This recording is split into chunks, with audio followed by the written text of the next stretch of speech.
Police के लिए 6वां model set मैं यहाँ पे सॉल्व कराऊंगा। इससे पहले मैंने यहाँ पे 5 वीडियो अपलोड कर दिया है, आप जाकर वहाँ से देख सकते हैं।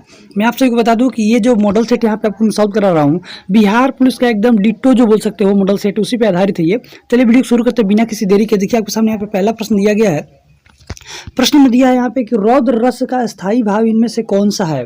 तो दोस्तों आप सभी को बता दूं कि रौद्र रस का स्थायी भाव पूछा हुआ है, तो याद रखिए रौद्र शब्द से समझ में आ रहा है कि क्रोध से संबंधित है। देखिए नेक्स्ट प्रश्न, दूसरा प्रश्न आप सभी से पूछा गया, हिंदी का प्रश्न है कि मीमांसा शब्द किसका पर्यायवाची है।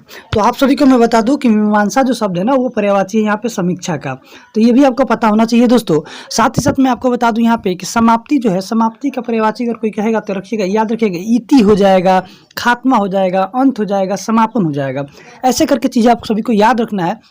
यहाँ पे समीचीन जो दिया है, समीचीन का 1-2 पर्यायवाची आपको याद रखना है, उपर्युक्त और ठीक, ये आपको याद रखना है। चलिए नेक्स्ट प्रश्न देखते हैं जो पूछा गया आप सभी से। देखिए तीसरा प्रश्न आपसे पूछा गया है, प्रश्न है कि निम्नलिखित में से किस विकल्प में विलोम शब्द जुग्म अशुद्ध है, अशुद्ध विलोम को बताना है। तो देखिए यहाँ पे बता दूं आपको कि चल का अचल ये शुद्ध है, था का अथा ये भी शुद्ध है, ग्राह का अग्राह सही है।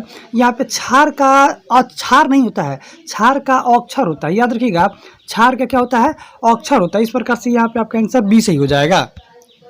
जी देखिए चौथा प्रश्न आपसे यहाँ पे पूछा गया है, प्रश्न है कि जब मैं था तब हरी नहीं, अब हरी है तो मैं नहीं, प्रेम गली अति सांकरी जामे दो ना समाही। उदाहरण में संबंधित जो रस है आपको बताना है। तो आपको मैं बता दूं इसका आंसर यहाँ पे आंसर ए सही हो जाएगा, शांत रस। दोस्तों आप सभी को बता दूं कि शांत रस जो है आपको यह बताता है किसी भी चीज में, इसके अंतर्गत यहाँ पे मोक्ष और अध्यात्म का ज्ञान प्राप्त होता है, उसी से संबंधित ये रस है। चलिए अगला प्रश्न की आपसे पूछा गया है, पांचवा है कि समानता शब्द में कौन सा यहाँ पे संज्ञा है, संज्ञा बताना है कि कौन सा संज्ञा है। तो दोस्तों आप सभी को मैं बता दूं यहाँ पे समानता जो शब्द है, समानता, इसके भाव से ही समझ में आ रहा है कि भाववाचक संज्ञा है, तो इसका आंसर यहाँ पे ए सही हो जाएगा। चलिए देखिए 6 नंबर का प्रश्न पूछा गया है कि बुरा। देखिए ध्यान से, बुरा आपको मैं बता दूं ऐसे लिखा गया, देखिए ध्यान से बुरा ऐसे लिखा गया है, तो इस शब्द का अर्थ होता है खराब। लेकिन वही जब बुरा आपको ऐसे लिख दिया जाएगा बुरा, तो इसका अर्थ आपसे पूछा है क्या होगा। तो आप सभी को मैं बता दूं यहाँ पे कि यहाँ पे शक्कर होगा। इस बुरा का अर्थ मतलब होता है शक्कर, और इधर से बुरा लिखा गया हो इसका अर्थ होता है खराब। नेक्स्ट प्रश्न देखते हैं, यहाँ पे 7वां प्रश्न पूछा गया है, प्रश्न है कि निम्नलिखित में से अशुद्ध वाक्यों का चयन करना है। कौन सा वाक्य जो है अशुद्ध है, यानी कि शुद्ध वाक्य को पता करना है। देखिए प्रश्न घुमा के पूछा है, अशुद्ध वाक्य पूछा है, इसका मतलब आपको शुद्ध वाक्य को पता करना है, मतलब इसमें से कौन सा एक शुद्ध है। तो आप सभी को बता दूं कि इस 7वें प्रश्न का आंसर यहाँ पे आपका बी से हो जाएगा, यह असली भैंस का दूध है, यही वाक्य यहाँ पे शुद्ध है, यानी कि दिए गए 4 ऑप्शनों में यह अशुद्ध है। चलिए देखते हैं नेक्स्ट प्रश्न 8वां आपसे पूछा गया है कि निम्नलिखित में से रिक्ष का अनर्कार्थिक शब्द क्या होगा। तो देखिए 8वें प्रश्न का मैं आंसर आपको बता दूं, रिक्ष का यहाँ पे नक्षत्र होता है, आंसर आपका ए सही हो जाएगा। देखिए 9 नंबर का प्रश्न पूछा गया है, प्रश्न है कि निम्नलिखित में से वर्कर का तद्भव रूप बताइए। देखिए आपको बता दूं मैं कि एक होता है तद्भव शब्द, एक होता है तत्सम शब्द। ये दोनों शब्दों में थोड़ा सा अंतर समझ लीजिए। तत्सम शब्द वे शब्द होते हैं जो संस्कृत के मूल रूप में होते हैं, और तत्सम के बिगड़े हुए रूप को ही तद्भव कहते हैं। तो याद रखिए बर्कर बोला है, बर्कर यहाँ पे तत्सम शब्द है, और इसका तद्भव पूछा है तो बर्कर का होता है यहाँ पे बकरा, तो आंसर आपका सी से हो जाएगा। चलिए देखते हैं यहाँ पे प्रश्न आपसे पूछा गया है 10वां कि जो धीरज रखता हो वाक्यांश के लिए उचित शब्द बताना। देखिए जो धीरज रखता हो, आपको मैं बता दूं अनेक शब्दों का एक शब्द वाला ये प्रश्न है। तो जो धीरज रखता है उसे धीर कहते हैं, याद रखिएगा उसे धीर कहते हैं। तो यहाँ पे आपका 10वें प्रश्न का आंसर जो आपका हो जाएगा वहाँ पे ए सही हो जाएगा। इसी के साथ आप सभी को मैं बता दूं यहाँ पे कि ध्यान करने योग्य अथवा लक्ष्य करने वाले आदमी को क्या कहते हैं, तो ध्येय कहते हैं। जो ध्यान एकत्रित करे या अपने लक्ष्य को टारगेट करे उसे ध्येय कहते हैं, ये भी आपको याद रखना है। देखिए 11 नंबर का प्रश्न आपसे अंग्रेजी का पूछा गया है कि select the option that can be used as one word substitution for the given group of the words। प्रश्न यहाँ पे है इसका कि liable to be easily broken. तो बताना ये इसका मतलब ये होता है ना कि जो आसानी से टूट जाए, उसको बताना है। यहाँ पे अनेक शब्दों का एक शब्द है ये, तो जो आसानी से टूट जाए उसे बोलते हैं क्षण भंगुर, हिंदी में बोलते हैं। उसे अंग्रेजी में बोलते हैं ब्रिटल, ब्रिटल बोलते हैं। यहाँ पे आंसर का सी से हो जाएगा। चलिए देखिए यहाँ पे 12 नंबर का प्रश्न पूछा गया है कि select the most appropriate synonyms of the underlined word in the given sentence. दिए गए इस वाक्य में can I please request you all to stand up, इस वाक्य जो दिया गया है इसमें आप देखिए अंडरलाइन किया गया है, इसका आपके केवल इसका आपसे यहाँ पे साइनोनिम्स पूछा गया, यानी कि पर्यायवाची पूछा गया। साइनोनिम्स का हिंदी होता है पर्यायवाची। तो आपको बता दो रिक्वेस्ट मतलब होता है आग्रह करना, तो यहाँ पे प्लीड हो जाएगा, प्लीड हो जाएगा। इसका आंसर यहाँ पे बी सही हो जाएगा।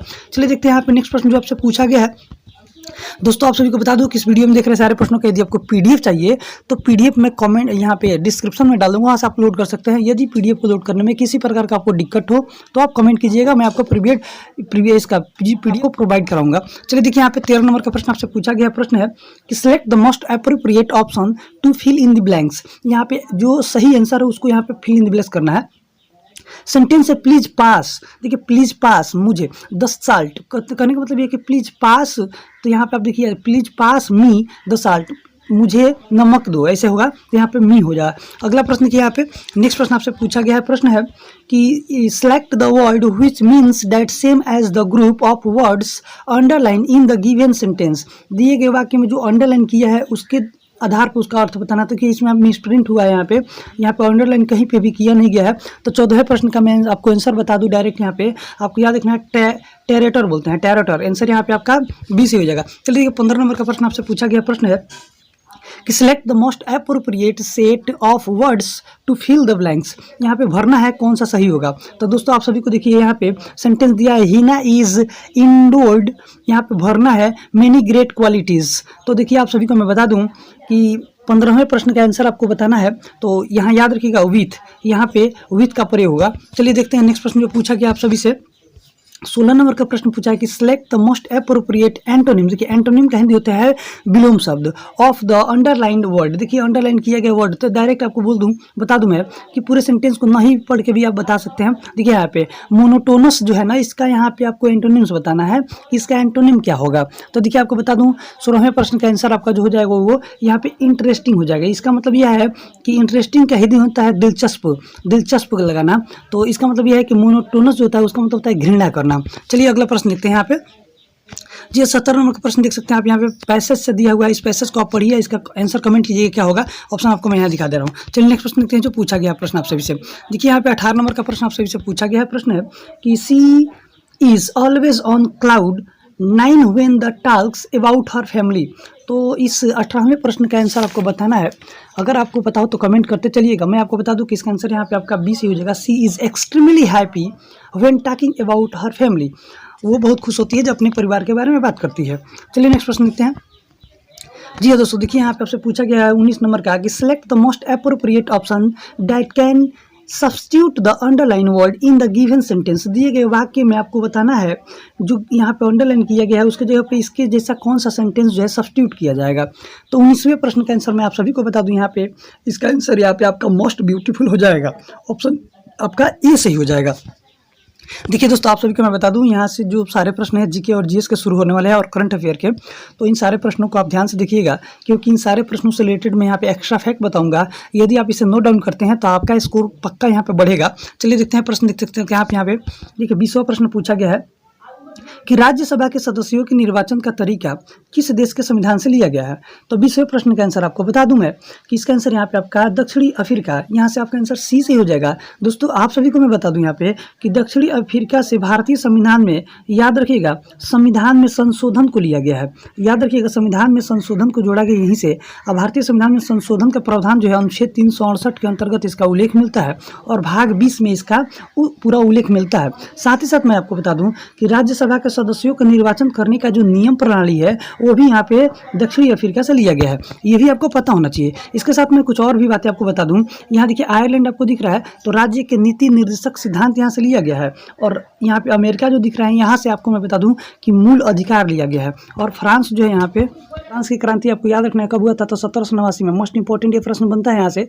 आपको मैं बता दूं कि फ्रांस की क्रांति के समय एक नारा दिया गया था, उसका नाम था एकता बंधुत्व। और ये नारा जो दिया गया था यहाँ पे संप्रभुता, एकता और बंधुत्व का नारा दिया गया था, ये भी आपको याद रखना है। चलिए नेक्स्ट प्रश्न देखते हैं जो आपसे पूछा गया 21 नंबर का प्रश्न है आप सभी के सामने यहाँ पे कि भारतीय संविधान का कौन सा अनुच्छेद जो है ना प्रेस की स्वतंत्रता का आश्वासित करता है। तो देखिए प्रेस की स्वतंत्रता से संबंधित आपसे अनुच्छेद पूछा गया है। तो मैं आपको बता दूं कि भारतीय संविधान में अनुच्छेद जो है यहाँ पे 19 जो है ये आपको प्रेस की स्वतंत्रता से संबंधित है। दोस्तों आप सभी को यहाँ पे 15 बता दूं तो अनुच्छेद 15 ये कहता है कि जाति, धर्म, लिंग आदि के आधार पर आप किसी से भेदभाव नहीं कर सकते हैं। यहाँ पर अनुच्छेद 32 में बता दूं आप सभी को, इसमें संवैधानिक उपचारों का उल्लेख मिला है। और संवैधानिक उपचारों को देखिए दोस्तों, संवैधानिक उपचारों को संविधान का आत्मा यहाँ पे भीमराव अम्बेडकर जी कहे थे। और इसी के साथ मैं बता दूं आपको यहाँ पे अनुच्छेद जो 18 है, अनुच्छेद 18 संबंधित है यहाँ पे उपाधियों का अंश है। देखिए ध्यान से, भारत में अगर किसी प्रकार का आपको उपाधि मिलेगा तो इसके बारे में उल्लेख यहाँ पे जो है अनुच्छेद 18 में किया गया है, यानी कि उपाधियों का अंत, ये भी आपको याद रखना है। चलिए नेक्स्ट प्रश्न देखते हैं जो आपसे पूछा गया है। यहाँ पे 22 नंबर का प्रश्न है कि राष्ट्रपति के पद के लिए शर्तों के संबंध में लाभ पद से क्या आशय है। देखिए, राष्ट्रपति अगर किसी पद पे विराजमान होगा तो उसमें यहाँ पे लाभ के पद से क्या संबंध रखता है, तो याद रखिए यहाँ पे लाभ का पद मतलब ये होता है कि सरकार द्वारा वेतन तथा लाभ वाला पद, ये नहीं होना चाहिए इसका, यही मतलब इस पद पर है तो भारत में राष्ट्रपति नहीं बन सकते, इस पद को छोड़ना पड़ेगा उनको, उसके बाद ही बन पाएंगे। चलिए अगला प्रश्न देखते हैं। यहाँ पे 23 नंबर का प्रश्न पूछा है कि संविधान में संशोधन की प्रक्रिया का उल्लेख किस अनुच्छेद में किया गया है। दोस्तों देखिए, अभी मैंने ऊपर एक्स्ट्रा फैक्ट में आपको बताया था कि आर्टिकल यहाँ पे 368 जो है भारतीय संविधान में संशोधन का प्रावधान करता है, और यह प्रक्रिया जो है साउथ अफ्रीका से लिया गया है। मैंने अभी ऊपर वाले प्रश्न को सॉल्व कराया था। साथ ही साथ दोस्तों आप सभी को बता दूं कि अनुच्छेद जो यहाँ पे 70 है, ये आपको याद रखना है, जम्मू कश्मीर के लिए यहाँ पे विशेष राज्य का दर्जा के लिए था, जो कि अब इस अनुच्छेद को समाप्त कर दिया गया है। आगे चलते हैं, अगला प्रश्न जो आपसे पूछा गया है प्रश्न यहाँ पे कि राष्ट्रीय मानवाधिकार आयोग का गठन कब हुआ। तो दोस्तों 24वें प्रश्न का आंसर मैं आप सभी को बता दूं यहाँ पे कि 12 अक्टूबर 1993 में यहाँ पे राष्ट्रीय मानवाधिकार आयोग का गठन हुआ था। और आपको बता दूं राष्ट्रीय मानवाधिकार आयोग जो है ना, ये किसी भी केस पर अगर कार्य करेगा तो वो केस जो है 1 साल से ज़्यादा पुराना नहीं होना चाहिए। 1 साल से पुराना अगर हो जाएगा केस तो उस पर ये किसी प्रकार का कार्य नहीं करेगा। चलिए अगला प्रश्न देखते हैं। जो प्रश्न पूछा गया यहाँ पे 25 नंबर का प्रश्न है कि मुक्त व्यापार मुक्त बाजार अर्थव्यवस्था किसका एक महत्वपूर्ण पहलू है। तो याद रखिएगा, मुक्त बाजार जो है ना, ये यहाँ पे पूंजीवादी का यहाँ पे एक महत्वपूर्ण पहलू है, तो इसका आंसर यहाँ पे आपका बी सही हो जाएगा। चलिए नेक्स्ट प्रश्न देखते हैं। यहाँ पे आपसे पूछा गया 26 नंबर का प्रश्न कि कारक लागत को और किस नाम से जाना जाता है। कारक लागत को किस नाम से जानते हैं, तो आप सभी को मैं बता दूं यहाँ पे 26वें प्रश्न का आंसर आपको याद रखना है, सी हो जाएगा। निवेश लागत को ही यहाँ पे कारक लागत के नाम से जानते हैं, ये भी आपको याद रखना है। चलिए नेक्स्ट प्रश्न देखते हैं। यहाँ पे प्रश्न है यहाँ पे 27 नंबर का कि निम्नलिखित में से कौन सा कर राजस्व का स्रोत है। देखिए, उस कर का नाम बताना है जो राजस्व का स्रोत है। तो आप सभी को मैं बता दूं यहाँ पे कि सीमा शुल्क जो है यहाँ पे वो राजस्व का सबसे बड़ा स्रोत है, तो इसका आंसर यहाँ पे आपका बी सही हो जाएगा। चलिए नेक्स्ट प्रश्न देखिए, आपसे पूछा गया है प्रश्न आप सभी के सामने यहाँ पे है कि अर्थव्यवस्था का जनक किसे कहा जाता है। देखिए, अर्थव्यवस्था अगर पूछा है, देखिए पहले तो मैं आपको बता दूं कि अर्थशास्त्र एक पुस्तक है। अर्थशास्त्र पुस्तक के रचनाकार कौन है, तो वो आपको याद रखना है चाणक्य, विष्णुगुप्त, और उनका एक और नाम है जो आपको कमेंट करना है। और यहाँ पे आपसे आपसे पूछा गया है कि अर्थव्यवस्था का जनक किसे कहते हैं, तो याद रखिएगा एडम स्मिथ को यहाँ पे अर्थव्यवस्था का जनक कहते हैं। चलिए नेक्स्ट प्रश्न देखते हैं। यहाँ पे जी देखिए, प्रश्न आप सभी से पूछा गया प्रश्न जो यहाँ पे कि जी देखिए, यहाँ पे आपसे 29 नंबर का प्रश्न पूछा गया है। प्रश्न है कि किस देश ने सर्वप्रथम शून्य पर आधारित बजट, देखिए शून्य पर आधारित बजट पेश करने की बात किया गया है। तो आप सभी को याद रखना है यूएसए जो है ना, अमेरिका, उसने यहाँ पे सबसे पहले शून्य पर बजट करने का यहाँ पे पेश किया था, तो यूएसए आपको याद रखना है। चलिए नेक्स्ट प्रश्न देखते हैं। हालांकि आप सभी को पता होने कि शून्य का आविष्कार भारत देश में आर्यभट्ट ने किया था, ये भी आपको याद रखना है। चलिए नेक्स्ट प्रश्न देखते हैं। यहाँ पे 30वां प्रश्न आप सभी से पूछा गया है। प्रश्न है आप सभी के सामने यहाँ पे कि पानी में उपस्थित गंध और रंग को हटाने के लिए किस पदार्थ को उपयोग में लाया जाता है। तो पानी में उपस्थित किसी प्रकार का अगर गंध होगा और चाहे रंग होगा, उसको हटाने के लिए सक्रिय चारकोल का प्रयोग करते हैं, ये आप सभी को पता होना चाहिए। चलिए देखते हैं। नेक्स्ट प्रश्न आपसे पूछा गया है कि प्रोपेन का उपयोग किस गैस के मिश्रण में किया जाता है। तो प्रोपेन जो है ना, यहाँ पे एलपीजी में प्रयोग किया जाता है। एलपीजी का फुल फॉर्म क्या होता है, तो लिक्विड पेट्रोलियम गैस, आपको याद होना चाहिए। सीएनजी का फुल फॉर्म क्या होता है, तो कॉम्पैक्ट नेचुरल गैस, ये भी आपको याद होना चाहिए। चलिए यहाँ पे देखते हैं। प्रश्न है कि प्लास्टर ऑफ पेरिस का रासायनिक रूप क्या है। तो प्लास्टर ऑफ पेरिस का रासायनिक नाम आपको बताना है। तो प्लास्टर ऑफ पेरिस का सूत्र मैं बता दूं आपको कि CaSO4। देखिए दोस्तों, CaSO4 हाफ H2SO4 होता है, ये इसका यहाँ पे सूत्र होता है, जिसका यहाँ पे नाम होता है कैल्शियम सल्फेट और हाइड्रेट। तो यहाँ पे प्लास्टर क्या कहिएगा, कैल्शियम सल्फेट डायरेक्ट इसका आंसर हो जाएगा। चलिए नेक्स्ट प्रश्न देखते हैं। जो पूछा गया प्रश्न है आप सभी के सामने यहाँ पे। जी दोस्तों देखिए, प्रश्न आपसे पूछा गया है कि कैल्शियम का रासायनिक प्रतीक क्या होता है। तो कैल्शियम का संकेत होता है Ca, इसका परमाणु क्रमांक आपको बता दूं 20 होता है। Cl जो होता है यहाँ पे क्लोरीन का होता है, इसका परमाणु क्रमांक 17 होता है। के यहाँ पे पोटेशियम का होता है, पोटेशियम का 19 होता है। चलिए अगला प्रश्न देखते हैं। यहाँ पे प्रश्न पूछा गया है कि इनमें से कौन सा हाइड्रोजन का समस्थानिक नहीं है। दोस्तों देखिए हाइड्रोजन के 3 समस्थानिक आप सभी को बता दूं, यहाँ पे 1H1 ये आपको याद रखना है, फिर 1H2 ये भी आपको याद रखना है, फिर यहाँ पे देखिए 1H3 ये 3 होता है। इसे बोलते हैं प्रोटोरियम, ड्यूटेरियम, ट्यूटेरियम। तो देखिए यहाँ पे प्रोटोरियम है, ड्यूटेरियम है, ट्रिटियम है, ड्यूटेरियम है, यानी कि फ्रांसियम जो है इसका आंसर नहीं होगा, तो ऑप्शन आपका यहाँ पे ए सही हो जाएगा। चलिए देखते हैं 35 नंबर का प्रश्न पूछा गया कि पीएच मान 7 से कम होने पर किसका संकेत करता है। तो पीएच स्केल में जो मान होता है ना, आपको याद रखना यहाँ से यहाँ तक, ये 0 से लेकर 14 तक होता है। अब पीएच स्केल का खोज जो किया था उसका नाम था सोरेनसन। और यहाँ पे देखिए बीच में जो होता है मान वो 7 होता है। अगर 7 से इधर आइएगा तो इसे अम्लीय कहते हैं, और 7 से इधर जाइएगा तो इसे क्षारीय कहते हैं, क्षारीय प्रकृति, और 7 पे आ जाइएगा तो इसे उदासीन बोलते हैं। ये सब पूरा आपको पता होना चाहिए। तो आपसे पूछा कि 7 से कम, तो 7 से कम देखिए क्या हो जाएगा, यहाँ पे अम्लीय हो जाएगा। चलिए नेक्स्ट प्रश्न देखते हैं। यहाँ पे पूछा गया है प्रश्न यहाँ पे कि आवर्त सारणी के प्रत्येक आवर्त का प्रथम सदस्य होता है। देखिए आवर्त सारणी के प्रत्येक आवर्त का पहला सदस्य पूछा है, आवर्त का पूछा है, तो आपको याद रखना है वो सारे के सारे यहाँ पे क्या होते हैं, एक क्षार धातु होते हैं। देखिए कैसे होते हैं, आप सभी को पता है कि आवर्त सारणी का पहला जो यहाँ पे जो वर्ग होता है ऐसे, इसमें 7 आवर्त होते हैं, 1 2 3 4 5 6 और 7। तो इसमें आपको मैंने एक ट्रिक बताया था, याद रखना है, ली, ना, कर, रब, से, फरियाद, ये होता है। तो देखिए यहाँ पे ये आवर्त 1 2 3 4 5, चूँकि ये वर्ग ये है, जो इस वर्ग के आवर्त सारणी के वर्ग के पहलका ग्रुप का सभी तत्व जो होता है वो क्षारीय धातु होता है। और देखिए आवर्त सबका इसमें इसी में आ रहा है, पहला आ रहा है ना, तो पहला जितना आवर्त होगा सब क्या होगा, तो क्षारीय धातु होगा। तो इस प्रकार से इसका आंसर यहाँ पे बी सी हो जाएगा। हाइड्रोजन ग्रुप जो है, ग्रुप 17 के तत्वों को हाइड्रोजन ग्रुप कहते हैं। अक्रिय गैस किसको बोलते हैं, तो ग्रुप 18 के तत्वों को अक्रिय गैस कहते हैं। ये आपको पता होना चाहिए। चलिए देखिए प्रश्न आप सभी से पूछा गया है, प्रश्न है कि देखिए दोस्तों यहाँ पे प्रश्न नेक्स्ट पूछा गया आप सभी से कि किसी निश्चित स्तर से किसी वस्तु की ऊंचाई मापने के लिए प्रयोग किया जाता है। तो देखिए धरती से ऊंचाई पर कोई वस्तु उड़ रही है तो उसकी माप करने के लिए यहाँ पे अल्टीमीटर का प्रयोग करते हैं। इसी में बता दूँ आपको कि जहाज़ द्वारा कितनी ऊंचाई पर जहाज़ उड़ रही है पता करना है, तो अल्टीमीटर के द्वारा ही आप पता कर सकते हैं। इसके साथ मैं बता दूँ अमीटर जो है विद्युत परिपथ में धारा को मापने का काम करता है। बैरोमीटर जो है वायुमंडलीय दाब को मापने का काम करता है। ये सब आपको पता होना चाहिए। चलिए नेक्स्ट प्रश्न देखते हैं। जो पूछा गया प्रश्न है कि पारसिक इकाई है किसकी, तो आप सभी को याद रखना है पारसिक जो दूरी की सबसे बड़ी मात्रक होती है। इसमें आपको बता दूं कि एक पारसिक जो होता है, एक पारसिक में होता है, यहाँ पे याद रखिएगा 3.26 प्रकाश वर्ष होता है। ये आपको याद रखना है। और चाहे मीटर में कहेगा तो 3.08 × 10⁻16 मीटर, याद रखिएगा 16 मीटर ये होता है, ये आपको याद रखना है। चलिए देखिए प्रश्न आप सभी से पूछा गया प्रश्न है कि 10 सेंटीमीटर फोकसांतर लंबे वाले लेंस की क्षमता क्या होगा। तो आपको मैं बता दूं कि लेंस की क्षमता जो होता है P = 1/f होता है। और मैंने आपको बताया था कि 1 यहाँ पे फोकसांतर अगर 10 है तो इसको 100 का गुणा कराना होता है। तो 100 का गुणा करा के मीटर में बदलोगे तो 10 कटाओगे तो कितना 10 आएगा, यानी कि 10 क्या हो जाएगा, तो 10 डायोप्टर हो जाएगा, जो कि ऑप्शन यहाँ पे सी में दिया गया है। और लेंस की क्षमता का सही मतलब क्या होता है, तो डायोप्टर, ये भी आपको याद होना चाहिए। देखिए प्रश्न पूछा है कि ऊष्मा संचरण की वह विधि जिसमें कणों की गति शामिल नहीं होती है। तो देखिए बताना ये है कि ऊष्मा जो होती है संचरण करती है उसमें कण शामिल नहीं होते, ये बताना है आपको। तो याद रखिए विकिरण जो होता है ना उसमें कण शामिल नहीं होता है। तो इसका आंसर आपका यहाँ पे सी से हो जाएगा। विकिरण आप सभी को बता दो कि विकिरण में ऊष्मा का संचरण की वह विधि है जिसमें विद्युत चुंबकीय तरंगों के माध्यम से होता है। इसमें क्या है कि इसमें अगर ऊष्मा का संवहन हो रहा है तो याद रखिए किसके द्वारा होता है, तो विद्युत चुंबकीय तरंगों के द्वारा, विद्युत चुंबकीय तरंगों के द्वारा इसमें ऊष्मा का वहन होता है। तो ये आपको पता होना चाहिए। चलिए नेक्स्ट प्रश्न देखते हैं। जो पूछा गया प्रश्न है कि किसी गतिशील वस्तु के द्रव्यमान और वेग के गुणनफल को क्या कहते हैं। तो याद रखिएगा वस्तु के द्रव्यमान को m कहते हैं और वेग को v कहते हैं, यानी कि एम भी जो सूत्र होता है आपको याद है, p संवेग बराबर mv सूत्र होता है। तो इसका आंसर यहाँ पे क्या हो जाएगा, संवेग हो जाएगा।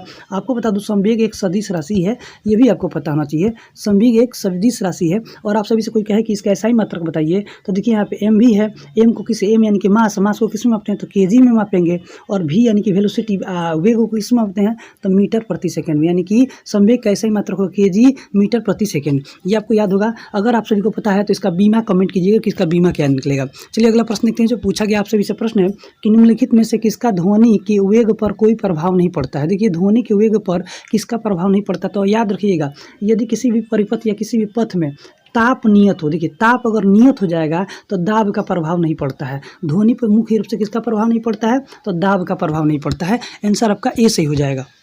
जी हाँ दोस्तों, देखिए यहाँ पे 43 नंबर का प्रश्न पूछा कि घरेलू विद्युत तार स्थापन में प्रतिरोध होते हैं। देखिए घरेलू विद्युत तार जो जोड़ा जाता है उसमें प्रतिरोध को जो किस श्रेणी में जोड़ा जाता है, तो याद रखिए समांतर क्रम में जोड़ा जाता है।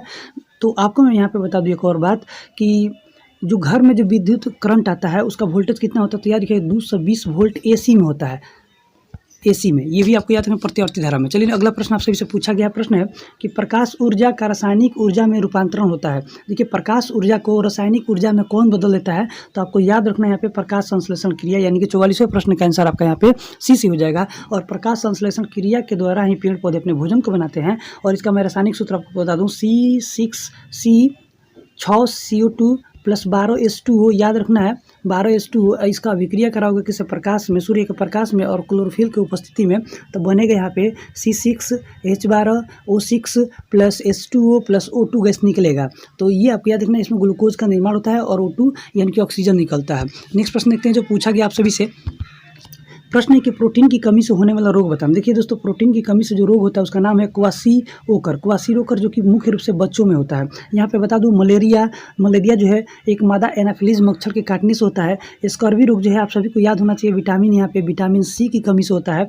और पीलिया रोग जो है ना, यहाँ पे पीलिया रोग शरीर में, यहाँ पे आपको मैं बता दूं कि खून रक्त की कमी से होता है। तो ये आपको याद रखना है, एनीमिया रोग के नाम से जानते हैं। अगला प्रश्न देखिए आपसे पूछा गया है, प्रश्न है कि फ्लोएम में एकमात्र मृत तत्व है। तो देखिए फ्लोएम जो होता है ना, यहाँ पे संवहनी ऊतक होता है और इसमें आपको बताना है मृत तत्व कौन सा है। तो याद रखिए फ्लोएम तंतु जो होता है ना वो मृत तत्व होता है, ये आपको याद रखना है। चलिए देखिए प्रश्न आप सभी से पूछा गया प्रश्न है कि निम्नलिखित में से एक कोशिकीय हारा शैवाल कौन सा है। देखिए एक कोशिकीय हारा शैवाल पूछा गया है, तो आपको मैं बता दूँ 47वें प्रश्न का आंसर जो हो जाएगा यहाँ पे आपका क्लेमाइडोमोनास याद रखना। और यहाँ पे बता दें लेमिनेरिया और यहाँ पे फ्यूकस, ये भी दोनों यहाँ पे शैवाल ही हैं, लेकिन इनका रंग जो होता है भूरा रंग का होता है। याद रखिएगा, ये भूरे रंग का शैवाल अगर पूछा होता है तो लेमिनेरिया और फ्यूकस। यहाँ पे हरे रंग का पूछा है तो याद रखिए क्लेमाइडोमोना। देखिए हरे रंग का कहेगा तो क्लेमाइडोमोनास याद रखना है। चलिए यहाँ पे देखते हैं 48 नंबर का प्रश्न आप सभी से पूछा गया है। प्रश्न है कि संवहन मंडल नहीं पाए जाते हैं, किसमें संवहन मंडल नहीं पाए जाते हैं। तो 48वें प्रश्न के आंसर मैं आप सभी को बता दूं यहाँ पे कि ब्रायोफाइटा जो होते हैं ना, ब्रायोफाइटा जगत उसमें नहीं पाए जाते हैं। चलिए अगला प्रश्न देखते हैं 49 नंबर का कि अस्थियों को पेशियों से जोड़ने का ऊतक कहलाता है। देखिए अभी मैंने एक पिछले वीडियो में कराया था, स्नायु जो होता है ये हड्डी से हड्डी को जोड़ने का काम करता है। और यहाँ पे आपसे पूछा गया अस्थि और यानी कि हड्डी को मांस के द्वारा कौन जोड़ता है, तो आपको याद रखना उसे कंडरा कहते हैं, कंडरा। तो याद रखना कंडरा बोलेंगे। अगला प्रश्न की यहाँ पे पूछा गया प्रश्न है कि भोजन में आयोडीन की कमी से कौन सा रोग होता है। तो आयोडीन की कमी अगर हो जाएगी तो मनुष्य को घेंघा रोग हो जाएगा, जिसे ग्वाइटर भी बोलते हैं, ये भी याद रखना है, ग्वाइटर भी बोलते हैं, ये भी आपको याद रखना है। रक्त क्षीणता जो है यहाँ पे इस बीमारी को कहते हैं रक्त की अल्पता, और ये एनीमिया रोग कहलाता है। रिकेट्स जो है यहाँ पे आपको बता दूं कि यहाँ पे विटामिन डी की कमी से होता है रिकेट्स, ये आपको याद रखना है। चलिए अगला प्रश्न देखिए पूछा गया प्रश्न है आप सभी से कि मानव कंकाल में अब तक ज्ञात हड्डियों की संख्या कितनी है। तो यहाँ पे याद रखिएगा 206। और आपको कमेंट करना है कि नवजात शिशु के शरीर में कितनी हड्डियाँ होती हैं, ये आप कमेंट कीजिएगा कि इसका आंसर क्या होगा। चलिए अगला प्रश्न देखते हैं पूछा गया आप सभी से है कि प्लासी का युद्ध कब लड़ा गया। तो आप सभी को पता होना चाहिए 1757 में प्लासी का युद्ध लड़ा गया था। और आप सभी को याद होना चाहिए यहाँ पे कि अंग्रेजों की तरफ से रॉबर्ट क्लाइव कौन लड़ा था, तो रॉबर्ट क्लाइव लड़ा था, ये आपको याद रखना है। 52वें प्रश्न का आंसर मैं बता दूं कि रॉबर्ट क्लाइव और यहाँ पे बंगाल का नवाब जो था सिराजुद्दौला, याद रखिएगा सिराजुद्दौला इन्हीं लोगों के बीच में हुआ था, जिसमें यहाँ पे रॉबर्ट क्लाइव जीत जाता है और सिराजुद्दौला हार जाता है। अगला प्रश्न देखते हैं जो प्रश्न आपसे पूछा गया है। प्रश्न है कि कलिंग युद्ध की जानकारी किस शिलालेख में मिलती है। तो आपको याद रखना है यहाँ पे अशोक के द्वारा 14 को शिलालेख लिखा गया था, जिसमें से 13वें शिलालेख में कलिंग युद्ध की जानकारी मिलता है। और इसी युद्ध को याद रखिएगा 261 ईसा पूर्व में हुआ था। और इसी युद्ध के बाद यहाँ पे अशोक जो है रक्त यानी कि युद्ध से संन्यास ले लेता है और वह बौद्ध धर्म को अपना लेता है। चलिए नेक्स्ट प्रश्न देखिए आप सभी से पूछा गया है कि हड़प्पा सभ्यता की 2 प्रमुख फसलें कौन सी है। मोस्ट इंपॉर्टेंट प्रश्न है, याद रखिए गेहूं और जौ ये हड़प्पा सभ्यता की प्रमुख फसलें हैं। जी देखिए यहाँ पे 55 नंबर का प्रश्न पूछा गया कि एतमाद दौला के मकबरे में सर्वप्रथम पित्राधौरा का प्रयोग किसने करवाया था। तो याद रखिएगा 55वें प्रश्न के आंसर यहाँ पे एतमाद दौला का मकबरा जो है वो यहाँ पे जहांगीर के द्वारा उसमें पित्राधौरा का प्रयोग करवाया गया था। और आप सभी को बता दूं कि ये नूरजहाँ के, देखिए एतमाद दौला जो है ना नूरजहाँ के पिताजी थे, जिनका नाम था गयास बेग। याद रखिएगा गयास बेग उन्हीं की स्मृति में बनाया गया है ये मकबरा। किसके स्मृति में? तो नूरजहाँ के पिता थे गयास बेग, उन्हीं के। अगला प्रश्न देखते हैं जो प्रश्न आप सभी से पूछा गया है। प्रश्न है कि शिवाजी के आध्यात्मिक गुरु का नाम बताना है। तो देखिए 56वें प्रश्न का आंसर बता दूं कि शिवाजी के जो आध्यात्मिक गुरु थे उनका नाम था रामदास। याद रखिएगा आंसर यहाँ पे आपका ए से हो जाएगा। और रामदास का जन्म जो हुआ था याद रखिएगा 1608 में हुआ था, 1608 ईस्वी में हुआ था। ये भी आपको याद होना चाहिए। देखिए नेक्स्ट प्रश्न अभी से पूछा गया है। प्रश्न है कि विजयी विश्व तिरंगा प्यारा गीत की रचना किसने की? देखिए विजयी विश्व तिरंगा प्यारा यह गीत जो है किसने मतलब किन्होंने लिखा था? तो याद रखिएगा इस आंसर का आपको मैं बता दूं कि इसका आंसर यहाँ पे आपका श्यामा लाल गुप्ता आंसर हो जाएगा। और इन्होंने कब ये गीत गाया चाहे लिखा? तो याद रखिएगा 1925 में कानपुर के अधिवेशन में इस गीत को गाया गया था। ये भी आपको याद रखना है। नेक्स्ट प्रश्न देखते हैं यहाँ पे। जी हाँ दोस्तों, देखिए यहाँ प्रश्न आप सभी से पूछा गया है। प्रश्न है कि गीता रहस्य, देखिए इंपॉर्टेंट ये पुस्तक है, बहुत ही इंपॉर्टेंट ये प्रश्न पूछा जाता है अक्सर एग्जाम में कि गीता रहस्य के, देखिए 58वां प्रश्न आप सभी से पूछा गया है कि गीता रहस्य के लेखक कौन थे? तो गीता रहस्य के लेखक अगर पूछा है तो आपको याद रखना है यहाँ पे बाल गंगाधर तिलक। अब बाल गंगाधर तिलक के द्वारा 2 पत्रिकाएं और फेमस है जिसमें से एक का नाम है केसरी और दूसरा का नाम है मराठा। ये भी आपको याद रखना है, मराठा। और बाल गंगाधर तिलक जी ने ही सबसे पहले यहाँ पे आपको बता दूं मैं कि होम रूल लीग की स्थापना 1916 में किए थे। ये भी आपको पता होना चाहिए। चलिए नेक्स्ट प्रश्न देखते हैं। यहाँ पे 59 नंबर का प्रश्न पूछा गया कि असहयोग आंदोलन की शुरुआत किस वायसराय के काल में हुआ था? तो आपको याद रखना है असहयोग आंदोलन के समय में आपको बता दूं मैं कि मॉन्टेग्यू चेम्सफोर्ड सुधार आता है कब? तो 1919 में आता है। और 1920 में आपका असहयोग आंदोलन होता है तो उस समय कौन वायसराय था? तो लॉर्ड चेम्सफोर्ड था। तो इसका आंसर यहाँ पे बी से हो जाएगा। चलिए देखते हैं यहाँ पे 60 नंबर का प्रश्न क्या है कि डेनमार्क की ईस्ट इंडिया कंपनी की स्थापना कब हुई? तो देखिए डेनमार्क की ईस्ट इंडिया कंपनी कहा है। अगर अंग्रेजों का ईस्ट इंडिया कंपनी कहता तो आप कितना आंसर मारते हैं? 1600 ईस्वी में भारत में आई थी। और यहाँ पे डेनमार्क का पूछा गया है तो 60वें प्रश्न का आंसर आपको बता दूं कि 1616 में किया गया था। ऑप्शन बी आपका सही हो जाएगा। चलिए यहाँ पे देखते हैं। यहाँ पे 61 नंबर का प्रश्न पूछा गया कि किस संधि के तहत अमेरिकी स्वतंत्रता संग्राम आधिकारिक रूप से समाप्त हो गया? आप सभी को मैं बता दूं कि अमेरिका स्वतंत्रता संग्राम को रोकने का कार्य जो किया गया था उस संधि का नाम है पेरिस की संधि। आप सभी को पता होना चाहिए पेरिस की संधि इंपॉर्टेंट है। और साथ ही साथ मैं आपको बता दूं कि पेरिस की संधि हुआ कब था? तो याद रखिए 1783 में। कब हुआ था ये आपको पता होना चाहिए। 1783 में पेरिस की संधि हुई थी, ये आपको याद होना चाहिए। नेक्स्ट प्रश्न देखते हैं। जो प्रश्न पूछा गया है राष्ट्रीय कथक नृत्य संस्थान की स्थापना किस वर्ष हुई थी? तो राष्ट्रीय कथक अगर पूछा है तो 1964 में हुआ था, जो कि ऑप्शन यहाँ पे आपका डी सी हो जाएगा। चलिए अगला प्रश्न देखते हैं यहाँ पे। और आपको बता दूं कि कथक जो है यहाँ पे शास्त्रीय नृत्य है और उत्तरी भारत यानी कि उत्तर प्रदेश में ये मनाया जाता है। चलिए अगला प्रश्न देखते हैं हम। 63 नंबर का प्रश्न पूछा है कि निम्नलिखित में से कौन सा उत्सव सूर्यदेव को उनकी पत्नी उषा को पृथ्वी पर जीवन बनाए रखने और इच्छा को प्रदान करने के लिए मनाया जाता है? तो सूर्य देवता के लिए अगर समर्पित कोनो पर्व है तो याद रखिएगा बिहार और झारखंड और पश्चिम बंगाल इत्यादि या नेपाल के क्षेत्रों में मनाया जाता है, जिसे हम छठ पूजा के नाम से जानते हैं। तो आंसर आपका बी सी हो जाएगा। चलिए देखते हैं नेक्स्ट प्रश्न आप सभी से जो पूछा गया प्रश्न है कि भारत और पाकिस्तान दोनों के सर्वोच्च नागरिक पुरस्कार प्राप्त करने वाले एकमात्र भारतीय व्यक्ति कौन थे? तो देखिए भारतों का सर्वोच्च नागरिक पुरस्कार मिला है और पाकिस्तानों का भी सर्वोच्च नागरिक पुरस्कार मिला है। तो वो व्यक्ति है मोरारजी देसाई। याद रखिएगा ये वही मोरारजी देसाई जी हैं जो जनता पार्टी, याद देखिए किसका? तो जनता पार्टी। याद देखिए जनता पार्टी की स्थापना करते हैं कब? 1977 में। ये आपको भी याद रखना है। देखिए आपको बता दूं कि भारत का सर्वोच्च नागरिक सम्मान जो था इनको मिला था वो कब मिला था? तो आप सभी को पता होना चाहिए। याद रखिएगा 1991 में इन्हें भारत रत्न मिलता है, याद रखिएगा। और ठीक एक साल पहले 1990 में पाकिस्तान का सबसे बड़ा पुरस्कार वहाँ का जो है पाकिस्तान का वो इनको मिलता है, जिसका नाम है निशाने पाकिस्तान। क्या मिला था इनको? तो निशाने पाकिस्तान प्राप्त करने वाले भारत के पहले व्यक्ति थे। निशाने पाकिस्तान जो है पाकिस्तान का सर्वोच्च सम्मान है। अगला प्रश्न देखते हैं जो प्रश्न आप सभी से पूछा गया है। प्रश्न है कि निम्नलिखित में से किस तिथि को भारत अपना संविधान दिवस मनाता है? तो दोस्तों आप सभी को बता दूं कि 26 नवंबर 1949 को संविधान यहाँ पे तैयार हो गया, यानी कि 26 नवंबर से यहाँ पे संविधान दिवस मनाया जाता है। और 26 जनवरी को गणतंत्र दिवस और 15 अगस्त को स्वतंत्रता दिवस और 2 अक्टूबर को यहाँ पे अंतर्राष्ट्रीय अहिंसा दिवस, चाहे गांधी जयंती और लाल बहादुर शास्त्री जयंती, ये पूरा आपको पता होना चाहिए। अगला प्रश्न देखते हैं। यहाँ प्रश्न पूछा गया है। प्रश्न है कि किस भारतीय क्रिकेटर को लिटिल मास्टर, देखिए जैसे लिटिल मास्टर कहेगा तो याद रखिएगा सुनील गावस्कर को कहते हैं। यहाँ पे आपको बता दूं कि लाइटिंग, देखिए लाइटिंग किड अगर किसको कहेगा लाइटिंग किड के नाम से किसे जानते हैं? Lighting kid. तो याद रखिएगा विश्वनाथ आनंद को कहते हैं लाइटिंग किड। क्या कहते हैं इनको?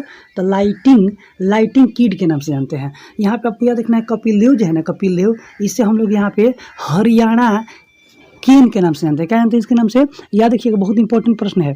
इनको यहाँ पे हरियाणा हरिकेन के नाम से जानते हैं, हरियाणा हरिकेन के नाम से। और अनिल कुंबले यहाँ पे जो क्रिकेटर है, इनके बारे में नवजोत सिद्धू ने इनको जंबो के नाम से बोला था, जंबो। याद रखिएगा। नेक्स्ट प्रश्न देखते हैं आप सभी से जो पूछा गया प्रश्न है कि भारतीय वन अनुसंधान संस्था कहाँ है? तो देहरादून में है। याद रखिएगा। नेक्स्ट प्रश्न देखिए, आप सभी से पूछा गया प्रश्न है कि अर्थशास्त्र में मांग क्या है? तो देखिए, अर्थशास्त्र में जो मांग होता है वो किस पे निर्भर करता है? तो 68वें प्रश्न का आंसर आपको बता दूं कि उपभोक्ताओं द्वारा वस्तु की खरीदी, यानी कि उपभोक्ता किसी वस्तु को खरीदता है तो उसे ही मांग कहते हैं। ठीक ना। अगला प्रश्न देखते हैं। जो प्रश्न है इस यहाँ पे 69 नंबर का प्रश्न आप सभी से पूछा गया है। प्रश्न है कि भारत किस वर्ष संयुक्त राष्ट्र संघ में शामिल हुआ? तो पहले आपको बता दूं कि संयुक्त राष्ट्र संघ का स्थापना कब हुआ था? तो याद रखिएगा 24 अक्टूबर। देखिए 24 अक्टूबर 1945 को हुआ था, ये आपको याद रखना है। और भारत 1945 में इसका सदस्य बन गया। और इसका मुख्यालय कहाँ है? तो मुख्यालय आपको याद रखना है न्यूयॉर्क में है, ये भी आपको पता होना चाहिए। और टोटल इसमें सदस्य देश कितने हैं? तो 193 देश हैं। और 193वां देश कौन सा है? तो याद रखिएगा संयुक्त यहाँ पे दक्षिणी सूडान है। ये सब आपको पता होना चाहिए। चलिए अगला प्रश्न देखते हैं। प्रश्न है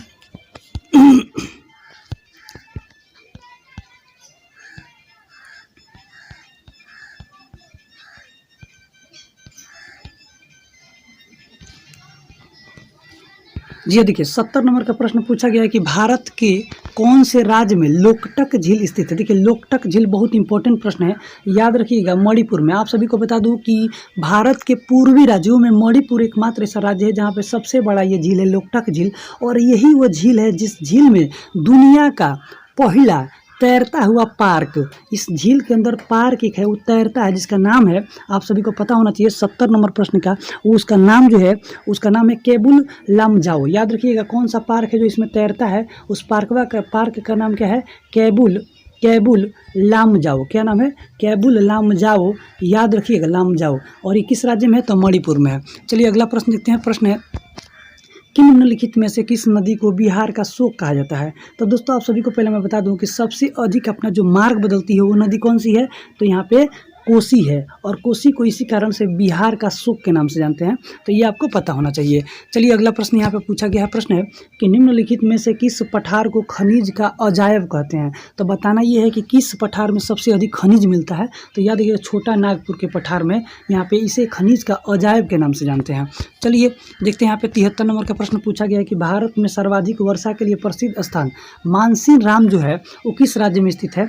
तो आपको मैं बता दूं कि मेघालय में स्थित है। और यहीं पे इससे पहले जो एक स्थान था उसका नाम था चेरापूंजी। यहाँ पे सबसे ज़्यादा बारिश होता था। अब इसके बाद अब यहाँ पे मानसीराम हो गया है, तो इसका आंसर यहाँ पे मेघालय याद रखना है। जी हाँ, देखिए 74 नंबर का प्रश्न पूछा गया है कि वायुमंडल की किस परत में रेडियो तरंगे परिवर्तित होती है? तो वायुमंडल की यहाँ पे आयन मंडल में आपको बता दूं कि रेडियो तरंगे गमन करती है। समताप मंडल जो है ना, इसमें जहाज उड़ाया आसानी से उड़ती है। और क्षोभ मंडल जो है, इसी मंडल से बारिश, बादल का गरजना इत्यादि का हमें अनुभव होता है। चलिए नेक्स्ट प्रश्न देखिए, आप सभी से पूछा गया है कि भारत का एकमात्र सक्रिय ज्वालामुखी का नाम बताना है। तो दोस्तों आप सभी को मैं बता दूँ कि इसका आंसर यहाँ पे डी से हो जाएगा, बैरन आइलैंड। याद रखिएगा 75वें प्रश्न का आंसर आपका डी से हो जाएगा, बैरन आइलैंड द्वीप। और ये कहाँ है? तो मध्य अंडमान निकोबार द्वीप में है। अगला प्रश्न देखते हैं जो आप सभी से पूछा गया है। प्रश्न है कि भारत का पहला नाभिकीय ऊर्जा संयंत्र कहाँ स्थापित किया गया? तो भारत का पहला पूछेगा तो तारापुर, जो कि महाराष्ट्र में स्थित है। याद है कहाँ है? तो महाराष्ट्र में स्थित है ये। और भारत का ही नहीं बल्कि पूरे एशिया का सबसे बड़ा ये यहाँ पे ऊर्जा संयंत्र है। अब इसके साथ मैं और आपको बता दूं कि रावत भट्टा जो है कहाँ है? तो रावत भट्टा र से है। तो र से कौन सा राज्य आता है? तो राजस्थान। नरौरा कहाँ पे है? तो यूपी यानी कि उत्तर प्रदेश में है। कल्पक्कम में मोह है, देखिए कल्पक्कम तो कहाँ है? तमिलनाडु में है। कहाँ है? तमिलनाडु में है। अगला प्रश्न की आप सभी से पूछा गया है। प्रश्न है कि भारत और श्रीलंका को अलग करता है कौन? तो भारत और श्रीलंका के बीच में, देखिए आपको मैं बता दूं कि आप जो भारत का मैप ऐसे करके बनाते हैं तो यहाँ पे श्रीलंका है। और भारत से श्रीलंका को जो अलग करता है उसका नाम है पाक जल संधि। याद रखिएगा, पाक या मन्नार की खाड़ी, ये दोनों में सब। तो यहाँ पे पाक जल संधि दिया हुआ है, तो इसका आंसर है बी सही हो जाएगा। चलिए नेक्स्ट प्रश्न देखते हैं जो आपसे पूछा गया प्रश्न है। जी देखिए प्रश्न आप सभी से यहाँ पे पूछा गया है। जी हाँ दोस्तों, देखिए यहाँ पे 78 नंबर का प्रश्न आप सभी से पूछा गया है। प्रश्न है आप सभी के सामने यहाँ पे। जी 78 नंबर का प्रश्न पूछा है कि उर्वरक के अत्यधिक प्रयोग से होता है। तो आपको बता दूं कि यदि उर्वरक की मात्रा ज़्यादा मात्रा में अगर प्रयोग करते हैं तो जल प्रदूषण होगा, मृदा प्रदूषण होगा, वायु प्रदूषण होगा। देखिए कैसे, आप मृदा में किसी भी प्रकार का यूरिया इत्यादि को डालते हैं तो इसमें नाइट्रोजन गैस के साथ साथ पोटेशियम इत्यादि भी इसमें तत्व या गैस होते हैं। तो ये क्या होते हैं कि जल के साथ वाष्प करता है तो वायुमंडल में आता है, तो इस प्रकार से हवा को प्रदूषित करता है, मृदा को प्रदूषित करता है, और ये मृदा से जो कटाव होकर पानी में जाता है तो पानी को भी प्रदूषित करता है। तो इस प्रकार से इसका आंसर यहाँ पे डी से हो जाएगा। चलिए देखते हैं 79 नंबर का प्रश्न आप सभी से पूछा गया है कि भारत की पहली जनगणना आयोजित की गई। तो दोस्तों याद रखिएगा, भारत की पहली जनगणना कहेगा तो आपको 1872 में मानना है। और इस समय यहाँ पे कौन वायसराय था, तो याद रखिएगा लॉर्ड मेयो था। याद रखिएगा लॉर्ड मेयो था। और आपको बता दूं यहाँ पे 1881 का डेट इंपॉर्टेंट है। इस समय लॉर्ड रिपन आता है, लॉर्ड रिपन आता है और जनगणना को दशकीय माने 10 वर्षीय कर देता है और नियमित जनगणना कराने का प्रावधान करता है। तो ये भी आपको याद रखना है 1881। और यहाँ पे 1951 का डेट आपको इसलिए याद रखना है कि प्रथम भारतीय संविधान संशोधन हुआ था और पंचवर्षीय योजना शुरू हो गई थी। जी हाँ दोस्तों, देखिए यहाँ से मैथ के सारे प्रश्न शुरू हो रहे हैं। तो मैथ सारे के सारे प्रश्नों को मैं सॉल्व कराऊंगा, आप ध्यान से देखिएगा। प्रश्न है आप सभी के सामने कि द्विघात समीकरण दिया है तो इसमें x के 2 मूल बताना है। तो दोस्तों आप सभी को बता दूं कि यहाँ पे जो 154 है ना, 154 का फैक्टर कीजिएगा आप, तो आप सभी को बता दूं, देखिए कुछ ऐसा हो जाएगा x स्क्वायर, यहाँ पे प्लस का कितना, तो 14। देखिए आंसर ऑप्शन में दिया है, यानी कि 14 और 11 इसका फैक्टर होगा। तो 14x फिर माइनस का कितना कर दें यहाँ पे 11x फिर माइनस का 154, कुछ इस प्रकार से इसका फैक्टर हो जाएगा, क्योंकि 14 में से 11 घटाओगे तो फिर 3 आ जाएगा। अब इन दोनों में से कॉमन करोगे आप तो आपको यहाँ पे मिलेगा x प्लस का 14 मिलेगा एक ठो, यानी कि एक ऑप्शन जो होगा जहाँ पे 14 जो है माइनस में होना चाहिए, और यहाँ पे एक ऑप्शन जो होगा यहाँ पे आपका मैं बता दूँ 11 प्लस में होना चाहिए। तो 14 माइनस में और 11 प्लस में, यानी कि ऑप्शन आपका यहाँ पे 20 ही हो जाएगा। आंसर 11 और माइनस का 14। चलिए अगला प्रश्न देखते हैं। प्रश्न आप सभी से मैथ का पूछा गया है कि एक कक्षा में 4 विद्यार्थियों के प्राप्तांक क्रमशः दिए गए हैं, तो उनका औसत पूछा है। तो औसत आपको पता है कि दिए गए परीक्षणों के कुल योग, यानी कि सबको जोड़ देना है। तो इस सबको जोड़िएगा तो देखिए कितना आ जाएगा, 5 और 3 8, 8 और 2 10 का 0। देखिए तो 5 3 8 8 10 का 0 हाथ में कितना आ गया आपके पास यहाँ पे, तो याद रखिएगा यहाँ पे 1। और यहाँ देखिए तो 6 6 12 6 18 18 24 25 1 26 कितना हो जाएगा यहाँ पे 260 सबको जोड़ने पे। और टोटल संख्या यहाँ पे कितना है 4 है, तो 4 से भाग कर दीजिए। तो 4 से कटेगा तो 4 6 24 और 4 5 24, यानी कि 65। आंसर यहाँ पे आपका 20 ही हो जाएगा। चलिए अगला प्रश्न देखते हैं जो पूछा गया है। प्रश्न है मैथ का कि कपिल और अवतार ने किसी व्यापार में 1300 तथा 1400 रुपया लगाया। तो दोस्तों आपको मैं बता दूं कि ये आपका पार्टनरशिप का प्रश्न है। तो 1300 अनुपात लिखिएगा 1400, इतना रुपया इन लोगों ने लगा दिया। उसके बाद वर्ष के अंत में 675 रुपये का लाभ हुआ। तो पहले इनके राशि जो पैसा लगा है ना उसका अनुपात निकाल लीजिएगा। तो 2 0 से 2 0 कट गया, यानी कि 13 अनुपात, याद रखिएगा यहाँ पे 14 अनुपात में इन लोगों ने पैसा लगाया। कपिल 13 लगाया तो अवतार ने 14 लगाया। इस प्रकार से टोटल फायदा कितना हुआ 675 रुपया। तो टोटल फायदा जो हुआ 675 रुपया, उसमें से अगर जिसका भी हिस्सा पूछा होगा उसको निकालना है। तो कपिल का पूछा, तो कपिल का हिस्सा कितना होगा 13। तो गुणा करके क्या लिखेंगे यहाँ पे 13 लिखेंगे। और नीचे आपको पता है कि दोनों का टोटल योग लिखना है। तो 14 और 13 के योग निकालिएगा तो हो जाएगा 27, और 27 से इसको कटाइएगा, इसको तो 9 से कटा दिए 9 3 27 हो जाएगा। और 9 से कटेगा तो 9 7 63, और यहाँ कितना बचेगा आपका, तो यहाँ बच जाएगा आपका 4, तो हो जाएगा 9 5 45, यानी कि हो जाएगा 75। फिर 3 से कटाएंगे तो 25 3 75, और 25 का गुणा करा दिए 13 में, तो 13 5 65 के 5 हाथ में कितना आ जाएगा 6, और 13 दूनी 26 और 6 32, यानी कि 325। आंसर आपका यहाँ पे 20 ही हो जाएगा। चलिए देखते हैं यहाँ पे 83 नंबर का प्रश्न पूछा है कि 2 रेलगाड़ियों की गति का अनुपात दिया है और दूसरी रेलगाड़ी जो है 5 घंटा में इतना दूरी तय करती है, मैंने 450। तो पहली रेलगाड़ी का मतलब आपको बताना है।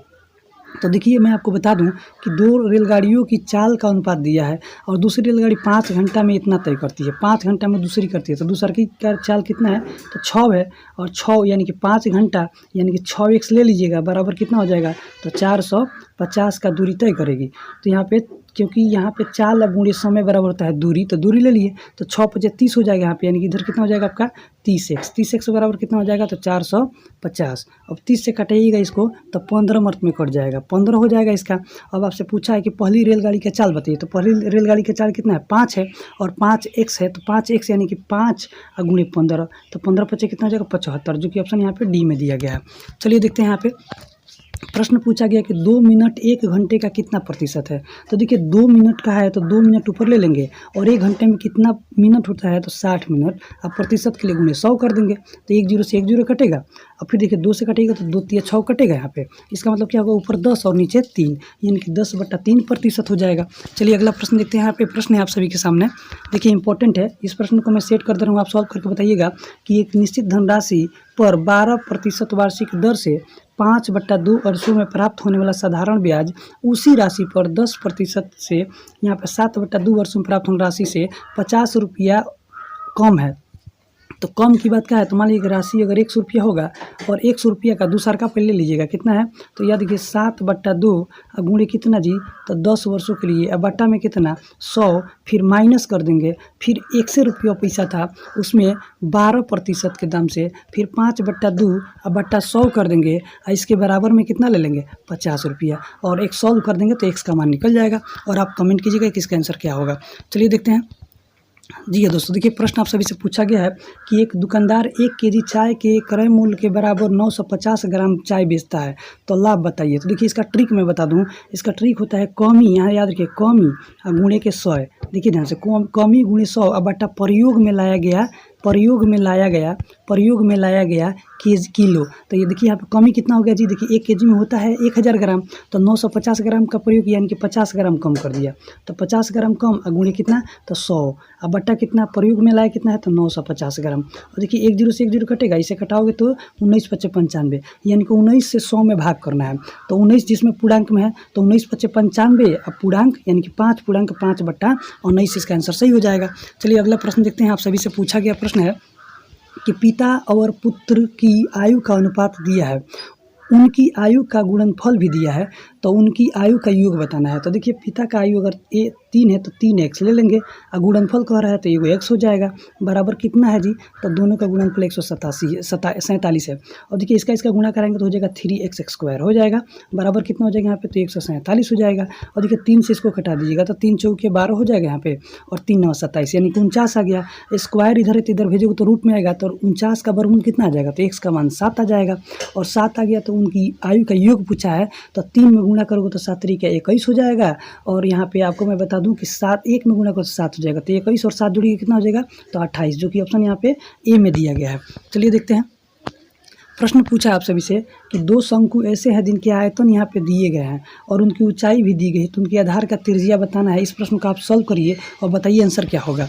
चलिए देखते हैं। यहाँ पे प्रश्न है आप सभी के सामने यहाँ पे कि 12 किलोमीटर चलने के बाद, देखिए ये आपका रीजनिंग का प्रश्न है, कह रहा कि 12 किलोमीटर चलने के बाद, देखिए 12 किलोमीटर चलने के बाद अंकुर, देखिए किधर भी चला दीजिए यहाँ पे 12 किलोमीटर चलने के बाद, तो 12 किलोमीटर चलने के बाद अंकुर दाईं ओर मुड़ता है, तो दाहिने तरफ मुड़ गया, 3 किलोमीटर चला, यहाँ 12 चला और यहाँ पे 3 चला, ठीक है। उसके बाद वह बाईं ओर मुड़ा, फिर यहाँ से बाईं ओर मुड़ा और 5 किलोमीटर चल गया।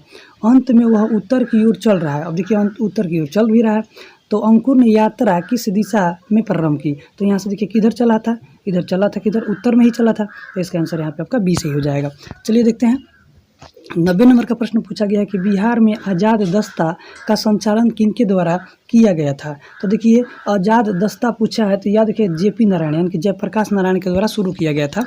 चलिए 91 नंबर का प्रश्न पूछा गया कि सचिवालय गोलीकांड कब हुआ था। देखिए 91वें प्रश्न का आंसर आप सभी को मैं बता दूँ, इसका आंसर हो जाएगा आपका यहाँ पे 11 अगस्त 1942 को हुआ था। ये भी आपको याद रखना है, सचिवालय गोलीकांड। नेक्स्ट प्रश्न देखिए 92 नंबर का प्रश्न यहाँ पे जीके का शुरू हो गया, सॉरी करंट अफेयर का। प्रधानमंत्री नरेंद्र मोदी मागा और मीका की नई अवधारणा कहाँ प्रस्तुत किए, तो मागा और मीका याद रखिएगा ये यूएसओ में इन्होंने डोनाल्ड ट्रंप के साथ बैठक करके किए हैं।